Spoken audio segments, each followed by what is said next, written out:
एक बालक था, एक बच्चा था, वो इसी जंगल में कहीं पे। भाई दंडेश्वर मंदिर की भी एक रोचक कहानी है, वो हम वहीं पहुंच के बताएंगे आपको।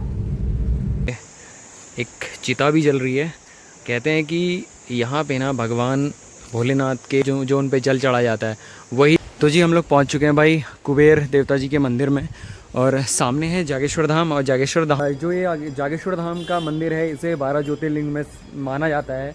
और कहते हैं कि इस मंदिर का जो निर्माण हुआ था वो 7 खा रहे थे ना, यहाँ रोनी खा रहा है। टूर प्लान में इस मंदिर को भी ऐड कर लेना, क्योंकि ये मंदिर भाई बहुत खास है अल्मोड़ा का। So hey guys, good morning, welcome back to my new vlog. So कैसे हैं आप लोग? उम्मीद करता हूँ आप लोग बहुत अच्छे होंगे। तो जी आज नए दिन की और नए ब्लॉग की शुरुआत जो हो रही है ना, वो कैंची धाम के पास से ही हो रही है मतलब। और एक्चुअली मॉर्निंग से ब्लॉग नहीं करा, उसका रीज़न ये था कि हम लोग सुबह ना बहुत लेट हो गए थे आने में। प्लान एक्चुअली हमारा था आज अल्मोड़ा जाने का, और मैं जा रहा हूँ अपनी फैमिली के साथ, मम्मी पापा। तो पापा ये हैं सामने, और कौन कौन हमारे साथ जाने वाला है? रौनक भाई है, ये रोनी है और मम्मी है। हमारी जो आज की यात्रा है, आज जो हम लोग जाने वाले हैं, वो जा रहे हैं भाई अल्मोड़ा। तो जी हम लोग पहुंच चुके हैं भाई कैंची धाम में, और आप सामने देख लो कितना ज़्यादा ट्रैफिक लग चुका है अभी सुबह 8 बजे ही।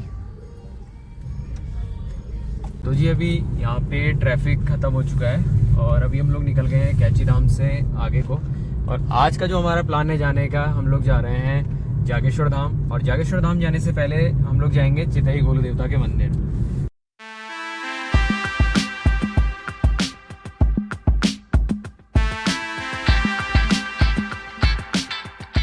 तो भाई अभी हम लोग पहुंच चुके हैं गर्म पानी में, और गाड़ी में सुबह सुबह दुकानें खुली नहीं थी, तो गाड़ी में हवा वगैरह चेक नहीं कराई थी। तो यहाँ पे गाड़ी में चेक कर लेते हैं हवा वगैरह, और उसके बाद फिर निकलेंगे आगे को। बाकी रोनी कैसा लग रहा है? अच्छा लग रहा है जाने में? दादी तो सो गई है। अच्छा लग रहा है।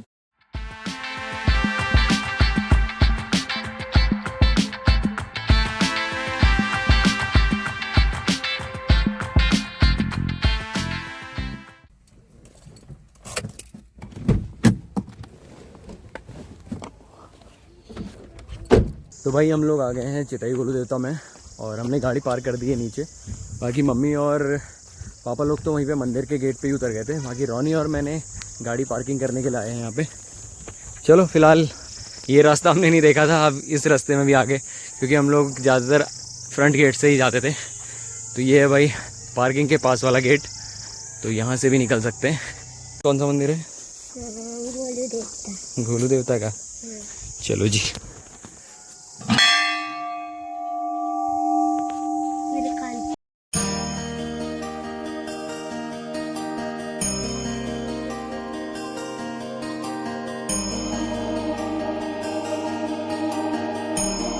पहुंच चुके हैं भैया चितई गोलू देवता जी के मंदिर में, और यहाँ पे भाई हम लोगों ने कर लिए हैं दर्शन।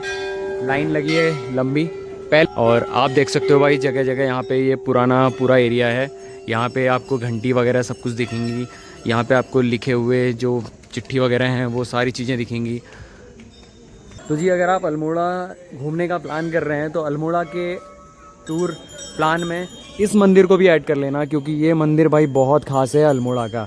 कहते हैं कि यहाँ पे चिट्ठी लिखने से मनोकामना पूरी होती है, और जो चिट्ठी लिखने के बाद मनोकामना पूरी होती है ना, उसके बाद लोग इस तरह से घंटियाँ चढ़ा देते हैं। देखो आप, और इसको भाई घंटी वाला मंदिर भी कहते हैं। आप देख सकते हो जगह जगह आपको पूरी घंटी वगैरह दिखेंगी। ये सारा एरिया जो है आपको घंटियों से लदा हुआ मिलेगा। ये देख लो भाई साहब, इतनी बड़ी बड़ी घंटियाँ यहाँ पे लगी हुई हैं।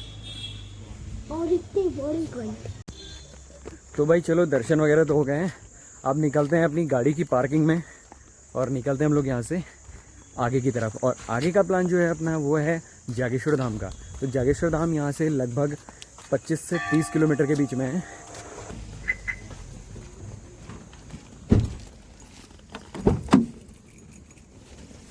गर्मी हो रही है, एसी चला दो।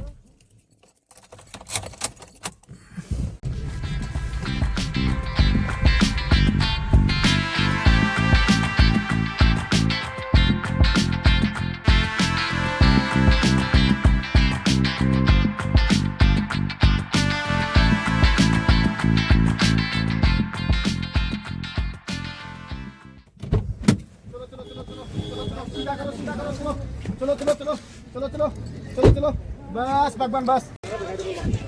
तो जी आप लोगों को जागेश्वर धाम में ऐसे पार्किंग मिल जाएगी रोड के किनारे। तो हम लोग पहुंच चुके हैं भाई जागेश्वर धाम में, और सामने आपको प्रसाद की दुकानें वगैरह आपको देखने को मिलेंगी, तो आप यहां से प्रसाद वगैरह भी ले सकते हैं। तो जी हम लोग पहुंच चुके हैं जी जागेश्वर धाम में, और गाड़ी भी पार्क हो चुकी थी। बाकी सामने देख सकते हो आप, ये है मंदिर जागेश्वर धाम का। अब ज़्यादा मत खा। तो हैं वहाँ बंदर खा रहे थे ना, यहाँ रोनी खा रहा है।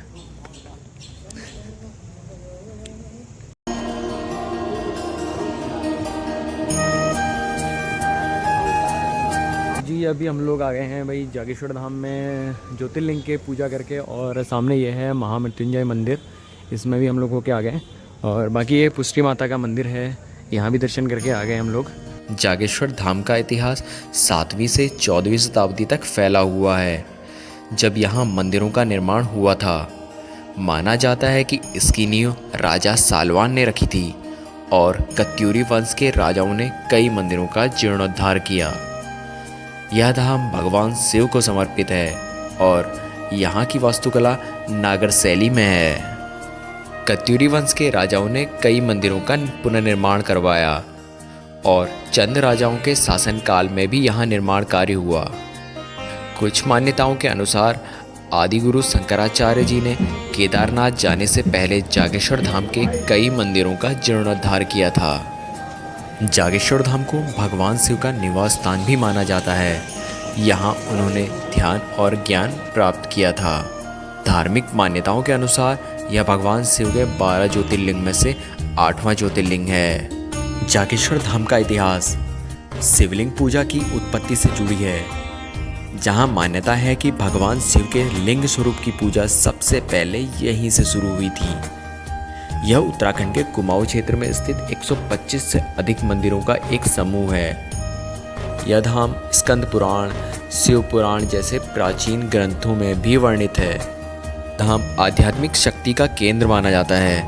यहाँ केवल भगवान शिव ही नहीं, बल्कि माँ पार्वती, केदारनाथ, सूर्यदेव और माँ दुर्गा जैसे कई देवी देवताओं के मंदिर भी हैं। यहाँ स्थित महामृत्युंजय शिव मंदिर को सबसे प्राचीन शिव मंदिर माना जाता है। जो ये जागेश्वर धाम का मंदिर है, इसे 12 ज्योतिर्लिंग में माना जाता है, और कहते हैं कि इस मंदिर का जो निर्माण हुआ था वो 7वीं से 15वीं शताब्दी के बीच में हुआ था।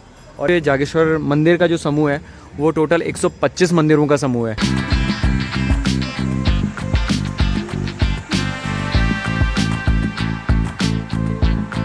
तो जी हम लोग पहुंच चुके हैं भाई कुबेर देवता जी के मंदिर में, और सामने है जागेश्वर धाम। और जागेश्वर धाम से ज़्यादा दूर नहीं है, बस ये पुल क्रॉस करना है और आप पहुंच जाते हैं कुबेर मंदिर में। वैसे बहुत लोगों को मालूम नहीं हो पाता है। वैसे जब मैं लास्ट टाइम आया था तब भी मेरे को क्लियर नहीं था कि यहाँ पे कुबेर देवता जी का मंदिर भी है करके।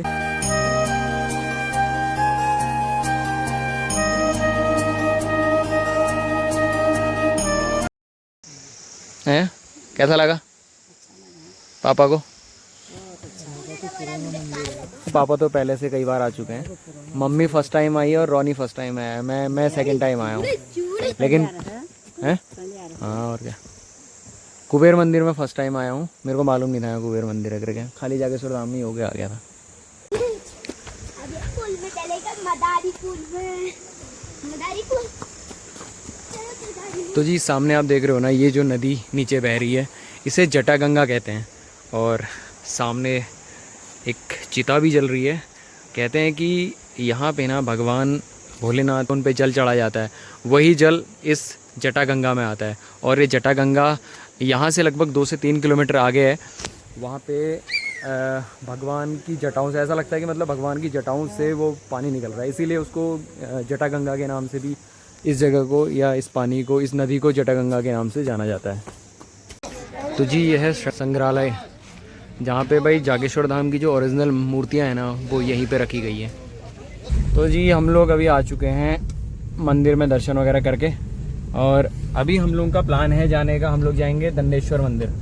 भाई दंडेश्वर मंदिर की भी एक रोचक कहानी है, वो हम वहीं पहुँच के बताएंगे आपको।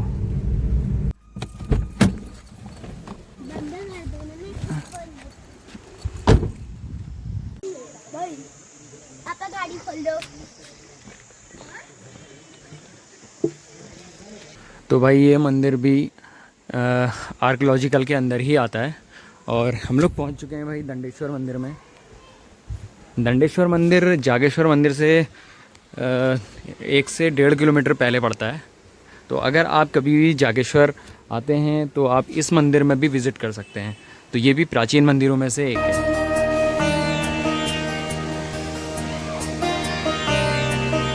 दंडेश्वर महादेव मंदिर का इतिहास पौराणिक कथाओं से जुड़ा है, जिसके अनुसार सप्तऋषियों ने भगवान शिव को उनके पत्नियों के सतीत्व पर आशंका के कारण श्राप दिया था, जिससे शिव का लिंग खंडित हुआ। इस कारण यह मंदिर एक विशाल शिला के रूप में विराजमान है और इसे जागेश्वर ज्योतिर्लिंग का प्रवेश द्वार भी माना जाता है। यह मंदिर जागेश्वर धाम समूह का सबसे बड़ा मंदिर है और इसका निर्माण कत्यूरी शासकों द्वारा किया गया था। मान्यताओं के अनुसार भगवान शिव को यहाँ श्राप मिला था, तब से इस मंदिर का नाम दंडेश्वर पड़ गया। चलो जी चलते हैं अब आगे को। दर्शन वगैरह भी हो गए हमारे दंडेश्वर महादेव के। ये देख लो सामने है मंदिर दंडेश्वर महादेव का और यहाँ हमने अपनी गाड़ी पार्क की है।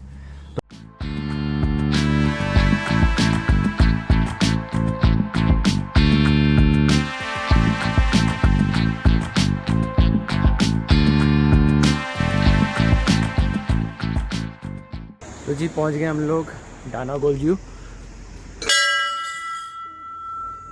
आपको भी जाना ऊपर? लो बस चलो। अभी खाली खाली हो रखा है हैं? अच्छा